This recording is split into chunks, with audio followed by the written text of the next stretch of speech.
Mais Rome n'est pas tout. Nous évoquerons la vie pensive et fastueuse de Tlemcen, qui se pare de ses monuments comme la jeune musulmane de ses joyaux.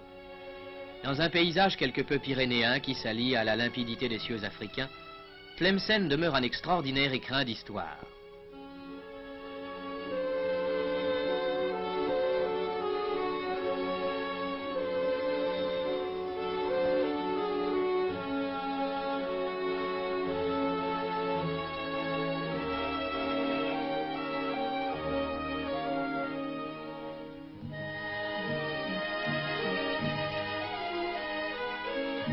Tout proche de Biskra, Sidi Okba conserve la dépouille vénérée du fondateur de Kérouan, du conquérant arabe qui a donné son nom à l'oasis. Et tandis que dans l'oasis, le temps semble avoir suspendu son cours et la vie son évolution, le mausolée où repose le grand homme est un lieu de pèlerinage et de piété.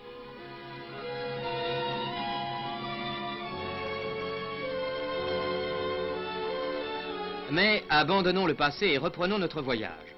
Le désert nous appelle, le plus grand désert du monde. Nous nous arrêterons à Bou-Saada, la cité du bonheur si bien nommée. Nous y ferons halte pour assister aux ébats des Ouled Naïl, tintinabulante de louis d'or, éclatante de soies à ramages.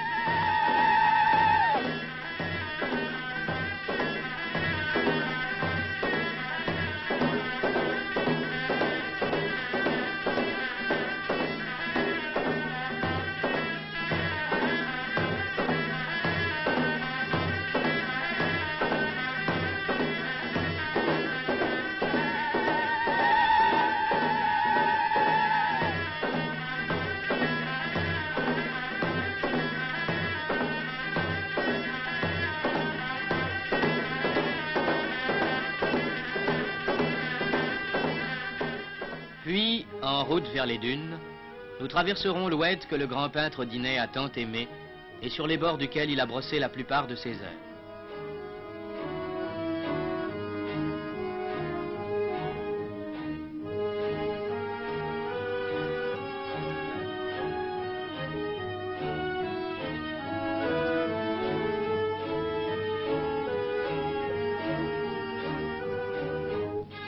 Et nous assisterons enfin à une fantasia.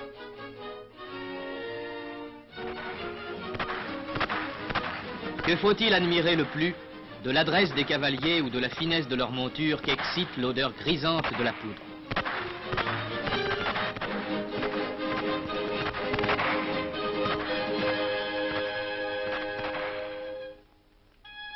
L'Aguat, où nous trouverons les plus beaux palmiers, nous ouvrira bien large la porte du désert. Pour les citadins du Nord, la naissance du jour n'est que le retour à la clarté. Au Sahara, c'est un réveil éclatant, une féerie extraordinaire. C'est un chant d'allégresse comme un cri de victoire que pousse le soleil, triomphant de la nuit.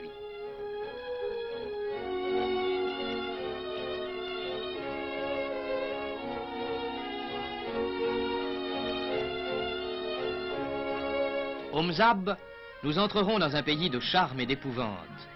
Ville curieuse que domine le minaret de la mosquée, marchés colorés qui tiennent une si grande place dans la vie musulmane, région étonnante dont nous conserverons le souvenir précieux.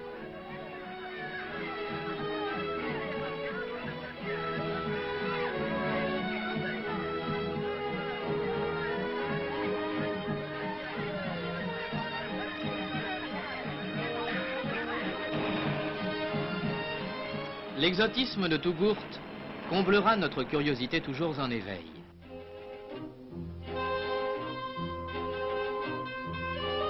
Nous flânerons à l'ombre de ces rues couvertes, dans la palmeraie où le soleil joue une sarabande extravagante d'ombre et de lumière, tandis que se fait la cueillette des dattes.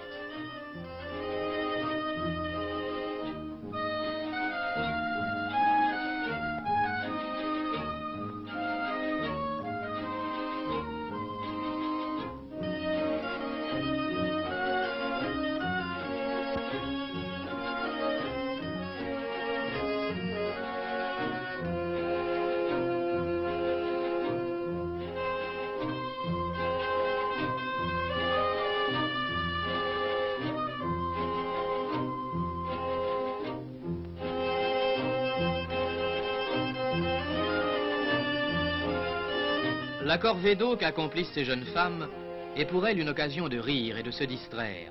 Mais l'eau est rare, c'est ici la véritable source de la vie. Pour qu'il fasse tomber du ciel la pluie bienfaisante, des prières montent vers Allah, psalmodiées par de longues files de suppliants groupés derrière leurs emblèmes religieux.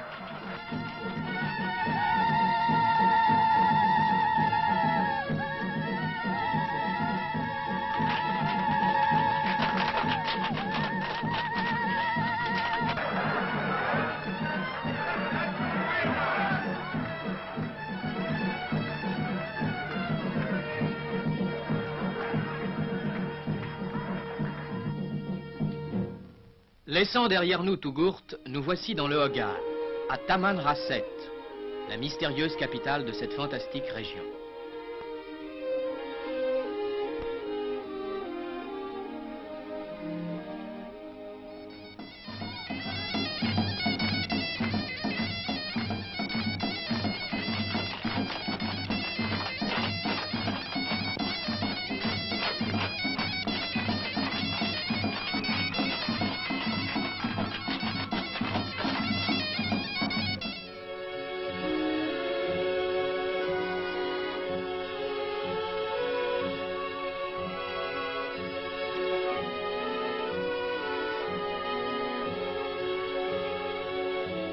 Ici vécurent le général Lapérine et le père de Foucault. Et c'est ici que mourut ce dernier. Voici, sur les murs de son ermitage, la trace de la balle qui mit un terme à sa vie d'apôtre. Nous reprendrons la route du nord en nous arrêtant à El Goléa, afin de nous incliner sur la tombe du père. El Goléa, à l'ombre de son vieux Ksar, est un lieu enchanteur. Ses jardins abritent la rose et l'oranger, acclimatés sous les palmiers par on ne sait quel miracle de la nature ou de la ténacité de l'homme.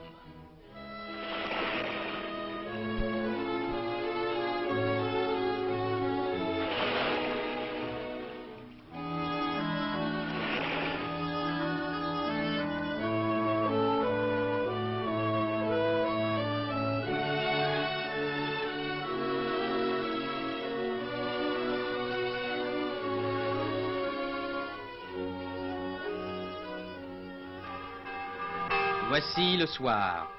Dans les villes et les villages, l'angélus qui s'envole du clocher de l'église rejoint l'appel du muezzin lancé du haut du minaret de la mosquée voisine.